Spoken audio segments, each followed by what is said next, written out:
నమస్కారం న్యూస్ 9 టీవీకి స్వాగతం.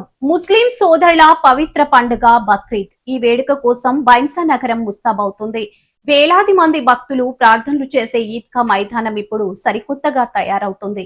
ఎలాంటి అవాంతరాలు లేని ప్రశాంతమైన ప్రార్థనల కోసం మున్సిపల్ అధికారులు, ప్రజా ప్రతినిధులు ఏకంగా రంగంలోకి దిగి అసలు అక్కడ జరుగుతున్న ఏర్పాట్లేంటి, కౌన్సిలర్లతో కలిసి municipal vice chairman Jabir Ahmed ఏం చెప్పారు ఇప్పుడు చూద్దాం. బైన్సా టౌన్ లో బక్రీద్ వేడుకలను అత్యంత ప్రతిష్టాత్మకంగా తీసుకున్నారు అధికారులు. బుధవారం రోజున Bhainsa town president Faisal Khan, municipal vice chairman Jabir Ahmed క్షేత్రస్థాయిలో పర్యటించారు. ఈద్గా మైదానంలో జరుగుతున్న పనులను కౌన్సిలర్లతో కలిసి స్వయంగా పర్యవేక్షించారు. మైదానాన్ని శుభ్రపరచడం నుంచి నీటి సౌకర్యం, షామియానాల ఏర్పాటు వరకు ప్రతి చిన్న విషయాన్ని దగ్గరుండి చూసుకుంటున్నారు.